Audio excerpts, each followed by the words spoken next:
From Software, a renowned studio behind many incredibly popular and successful games. Games like Kingsfield, Shadow Tower, and The Adventures of Cookie and Cream. They also made a game called, Elden Ring or something. It's kind of a niche title. I don't know. Not that many people played it, I hear. Elden Ring! But before Elden Ring, before Dark Souls, before The Adventures of Cookie and Cream, in 1997, From Software released a game that today is now their longest running series, Armored Core. Before I made this video, I had literally never played an Armored Core game in my life. Not a single one. I was going in blind. Now when I say blind, I mean really blind. I made an effort to not look at reviews or the Armored Core community's opinions on any of these titles. So excuse me if my opinions might be a little unorthodox. Now, I didn't know what to expect, so I decided to start in the beginning. I had to go back to 1997.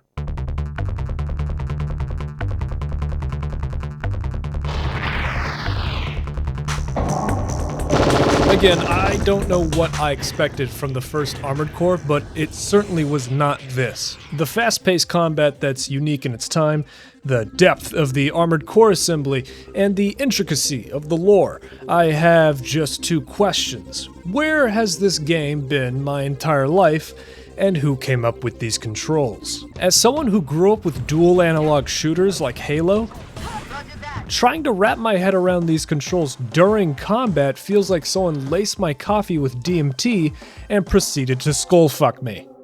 I get that it's an old game, and the PS1 controller looked like this, so you can't really do dual analog, but seriously? Triggers to strafe? Bumpers to look up and down? If you couldn't tell already, I'm a fetus, but even I'm used to stuff like tank controls. This was an entirely new beast. Alas, I forced myself to sit down, buckle up, and get used to it. My initial suffering is essential to get the authentic Armored Core experience. What is this guy even talking about? It's like he's never played an Armored Core in his life. That's exactly right, random viewer, but we may have more in common than you'd think. Are you like me? Do you like games? Do you like ships? Do you like warships? Then you might like this video sponsor, World of Warships. It's the #1 online naval warfare game available on PC, Xbox, PlayStation, and even your grandmother's phone. You won't find any shortage of warships in World of Warships. Seriously, they have nearly 900 ships for you to personally captain. That's right, you, a captain. Congratulations. You will personally sit at the helm of any ship of your choice, whether it's a fast-moving destroyer, using torpedoes to decimate your foes, or the crawling arsenal of a battleship so powerful that even the waves bow to its rule. But hey, if you don't like it, then no loss on your part whatsoever, because World of Warships can be played for absolutely free. Even more than that, if you use the link in the description to sign up, you'll receive a ton of stuff to help you get started, such as 20 days of free premium, a free port slot, a free tier 3 ship, and a free 6 skill point commander. Plus a ton of other potential rewards like containers, credits, and XP to unlock ships. But only if you use the link. I mean, would you take that deal? I'll make that deal. Damn good deal. Use the link in the description. Sign up now. For the moment though, let's go back to the garage. AC assembly is incredibly in-depth. You can swap out externals, limbs, weapons, and internal parts. It felt like I was gunsmithing in Tarkov, just without all the trauma that comes with actually playing Tarkov. How does a game from 1997 have better customization than Halo Infinite? I mean, look at this. It's fucking RGB values, come on. But parts cost money, and money doesn't grow on trees. So where does one acquire such capital? Why, contracts, of course. Let's go and see what contracts are available. Let's see, eliminate strikers. Alright. Well, a striker must be like some sort of advanced strike vehicle. Oh my god, no, they mean like actual strikers. Holy shit, they're in a construction vehicle. Oh no.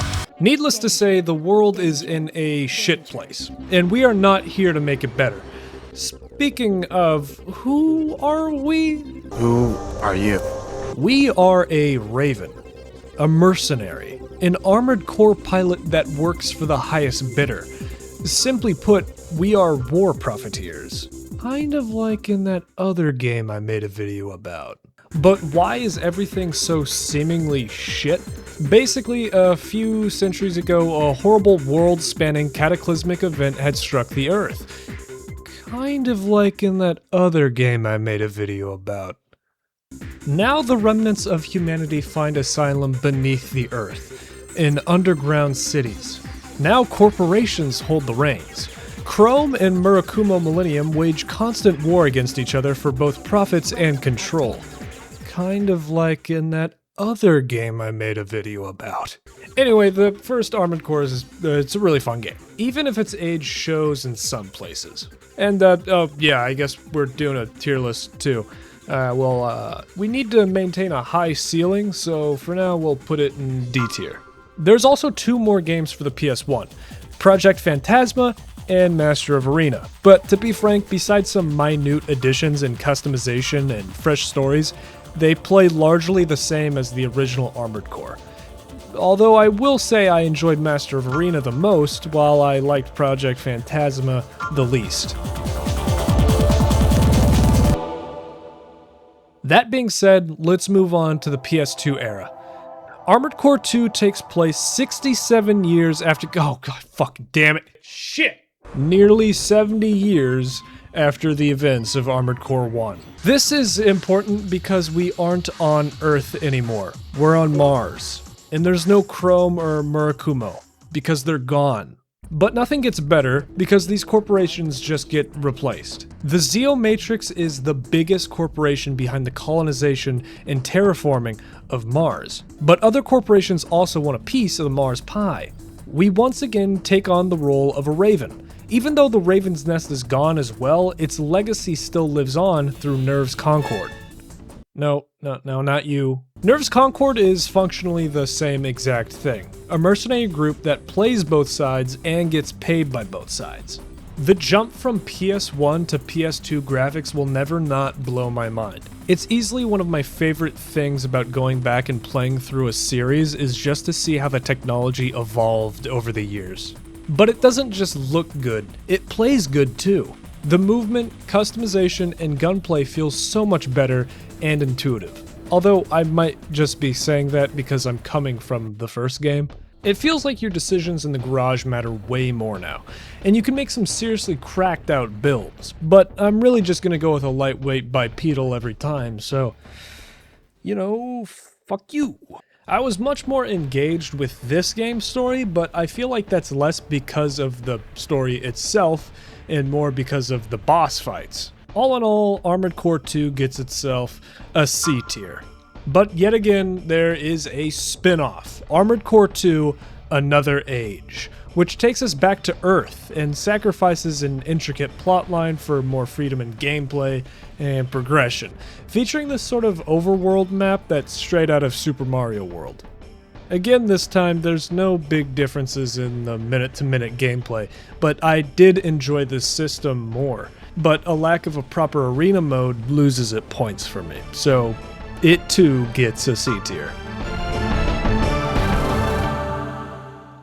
Just 2 years after the release of Armored Core 2, the proper sequel would be released. I'm gonna spend a lot of time talking about this one because, I'm gonna be honest with you, it was perfect. Perfect. Everything, down to the last minute details. Armored Core 3 is a reboot. It's a brand new continuity with a fresh new story. Taking some time after a global apocalypse, humanity takes to the underground and builds the controller, a super advanced model of Grok that handles pretty much everything that goes down in Laird, humanity's new refuge. And yes, there's corporations. Crest and Mirage are the heavyweights, with Crest having absolute loyalty to the controller. In between is Kisaragi, a smaller corporation that goes largely ignored by the others and is less of a competitor, but that doesn't mean that they're above sabotage and low-key terrorism. Also, if civilian casualties can be incorporated into the plan, so much the better. But wait, because there's more. A fourth faction, known as Union, is a movement dedicated to destroying the controller so humanity can return to the surface, threatening the status quo that corporations are dead set on holding up. Global Cortex is this game's Raven Nest, but I wouldn't get attached. They'll go the way of the rest soon. Now first, I want to talk about Arena. I mentioned it before, but I didn't really talk about it because I was waiting for this game. Arena basically is a leaderboard that you can climb by fighting the leaderboard. You start at the bottom and have to keep challenging the guy or gal, you like that? 1%ers? Above you until you're at the top, earning AC parts and fat stacks of cash along the way. Oh my goodness!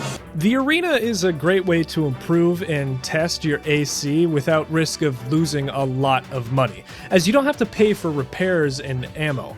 It also works as a great way to trigger my PTSD, just say exile. Oh fuck! What the fuck? Oh fuck! The movement and gameplay is the best it has been so far, and the best it will be for a while.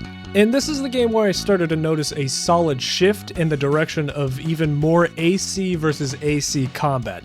And this later made sense seeing as how this continuity ends, that is, total AC death.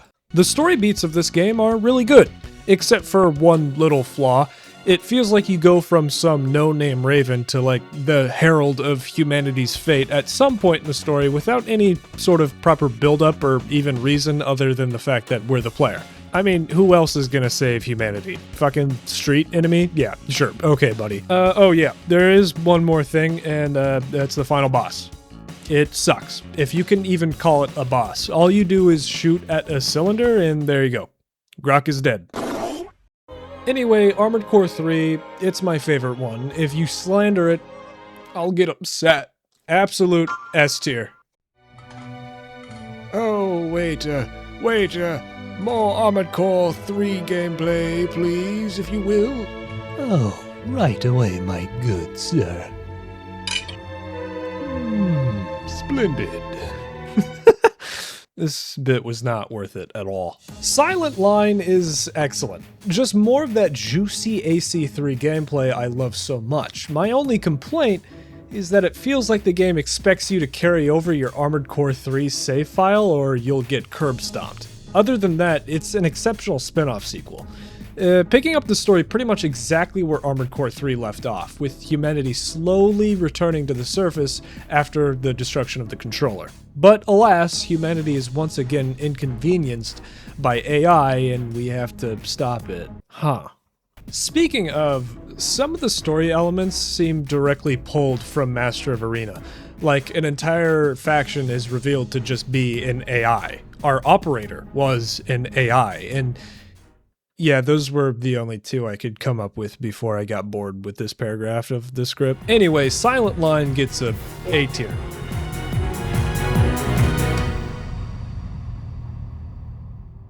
Oh boy! Now I have to talk about Nexus. Opinion alert, everyone! Hold your horses, opinion! Okay, I had some rough takes in my Ace Combat video, and I got chewed out for them, maybe deservingly. So this time I'm making sure you understand that what you're about to hear about Armored Core Nexus is the 100% unbiased objective truth, in my opinion. This game is different. Nexus introduced a lot of nerfs and gameplay changes that I do not agree with. Number one is boost heat. Now before in Armored Core 3, your AC had a heat gauge. No, not like Yakuza. Oh, man. Basically, when your AC was shot at by certain weapons, it would get hotter, reach a certain temperature, and you would slowly lose AP until you eventually cooled down again. You could cool down faster with a radiator, with better radiators cooling you down quicker at an energy and weight cost, but in Nexus it's different, because now you can gain heat simply by boosting.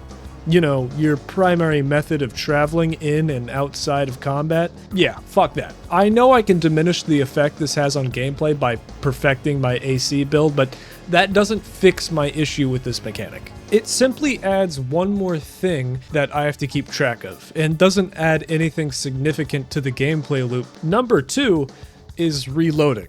I know, skill issue, whatever. I can admit that the continuous line of MG fire in Armored Core 3 was a tad bit overpowered, but maybe adding a reload mechanic could balance things. But this was not the way to do it. I can't call this a machine gun if I'm constantly reloading every 12 shots. Yes, 12 shots.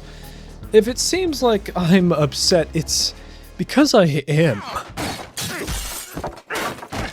Also, there's no proper arena mode, again, so it loses more points from me. C tier. There's another sidestep game called Nine Breaker, which is neither fun nor interesting, because it's a tutorial. Literally, the entire game.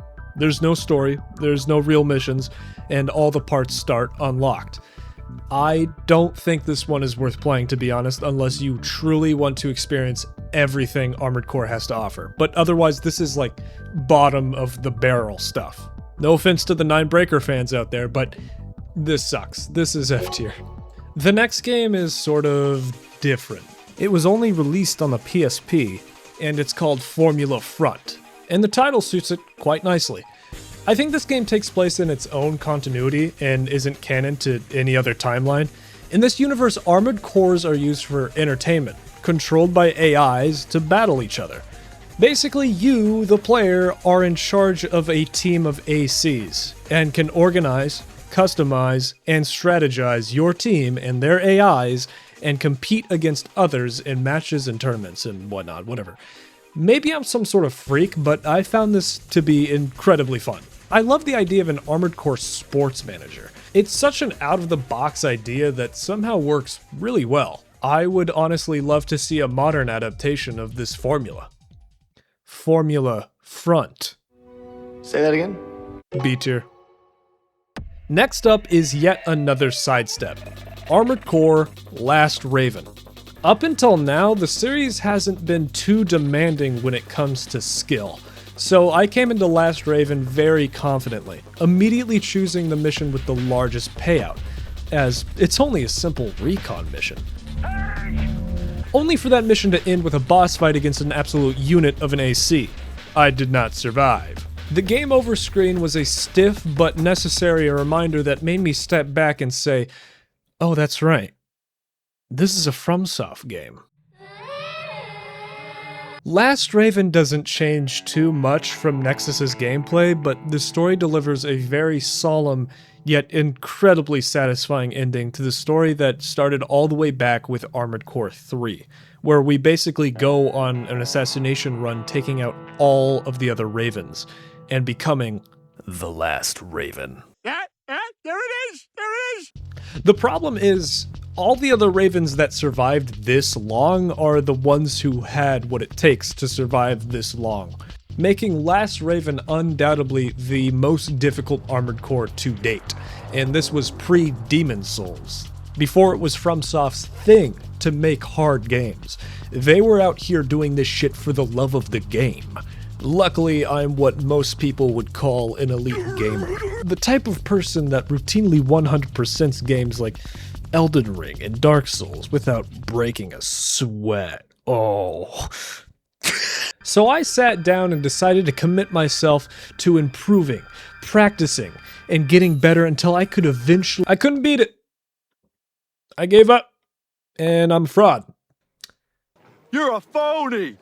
Hey, this guy's a great big phony! I mean, I could probably have beaten it if I had more time, but there were still 5 more games I had to play, and I wanted to get this video out in a more reasonable time. So I sort of just didn't finish Last Raven.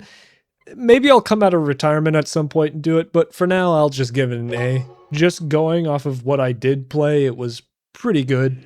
But the PS2 era is now over. I know, it's tragic, but the future is now. And now we have the PS3. Coming out in 2006, From Software brought us Armored Core 4, or as I like to call it, Armored 4.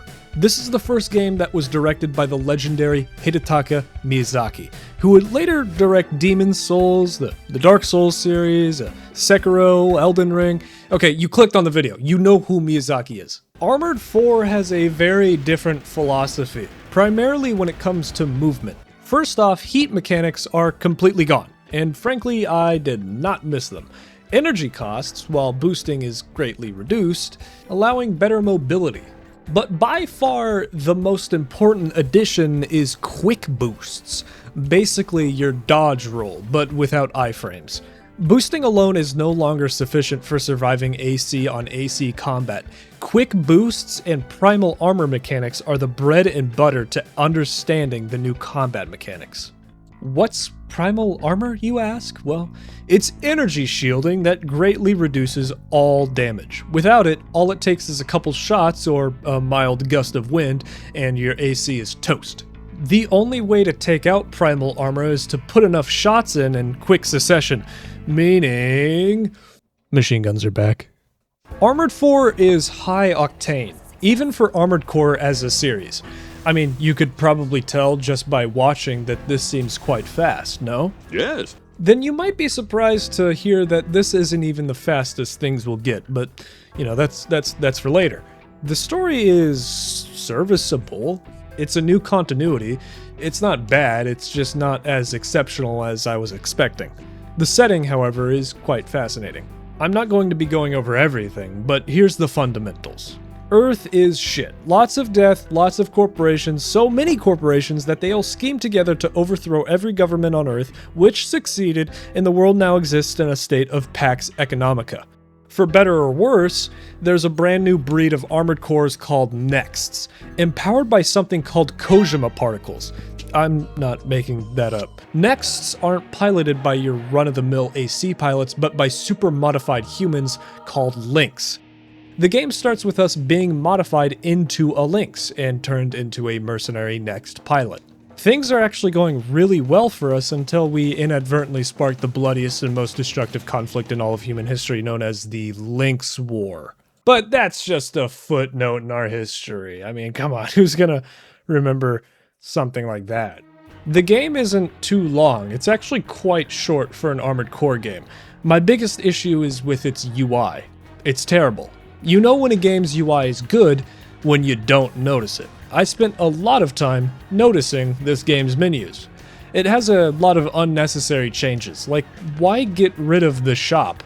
Why have two dedicated buttons that both take me to the garage screen? To buy parts, I have to first select all the ones I want in the assembly, then back out to confirm my purchase for all of them. I can see the vision here, but the shop is just better. Go with what's most simple, I say. Other than that, 4 is excellent. Absolute A tier.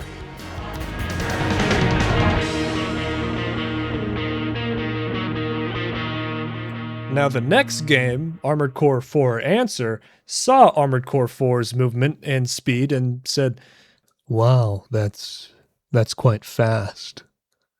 Let's double it. Armored Core 4 Answer does not give a fuck. No matter the build, no matter the weight or generator, you will be the definition of speed. Boost forever, fly forever, dodge forever, AC on AC combat will put you in cardiac arrest and ascend. The story is quite the improvement as well. Earth is uninhabitable, all due to Kojima. Most people live in the sky, and the surface has been delegated to uncontrollable Rock'em Sock'em robots. One of which is dubbed White Glint, the coolest character in the entire series. I only say that because he's our player character from Armored Core 4, so, you know, in this case, he's literally me for real. His name only makes sense in his boss fight, because all you'll see when fighting him is a white glint. He beat my ass so many times I was worried it might become a fetish. Anyway, I loved 4 Answer. It's obviously not perfect, but holy shit is it so much fun, S tier. Next is Armored Core 5 and Verdict Day. I'm talking about these two together because they're just so similar. Let's start with the setting. Earth is polluted to all hell and stuck in a state of eternal war. The actual story is just bland and uninspired. Everyone lives in the city and is led by the father, who fights the Resistance, and you play as the Mercenary, and humanity is pressured by the Corporation.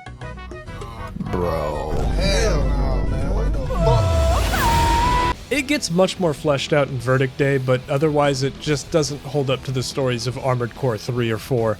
Its intro cinematic, however, was the coolest and most badass so far, which got me super excited and hyped to play it until I finally loaded into the first mission and, yeah, this game is ugly.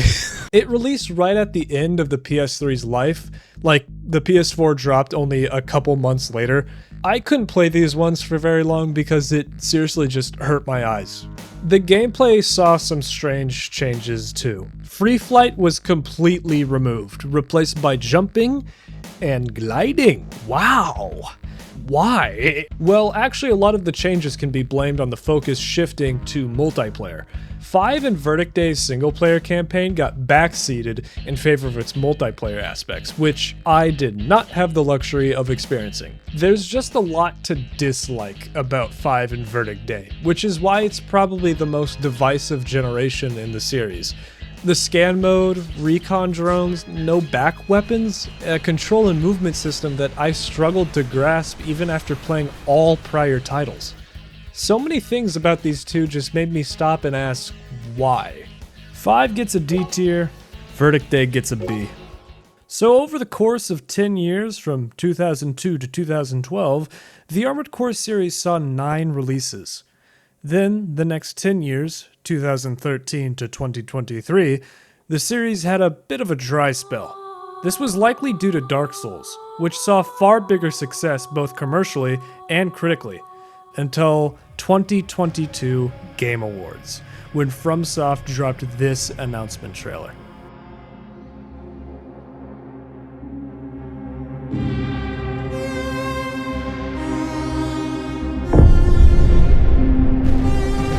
So Armored Core 6, right.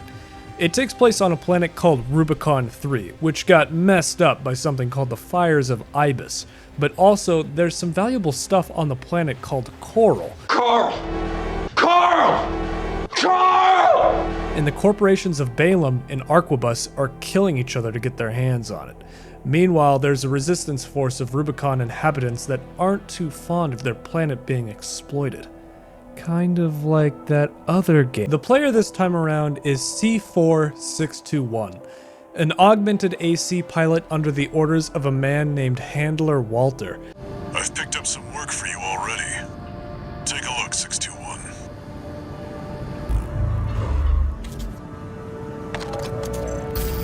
Walter, put your dick away, Walter. I'm not having sex with you right now, Walter. He helps us get to Rubicon 3, and at first, all we know is it's because old Walt wants to get his hands on that coral. But his true reasons are a mystery. Ooh.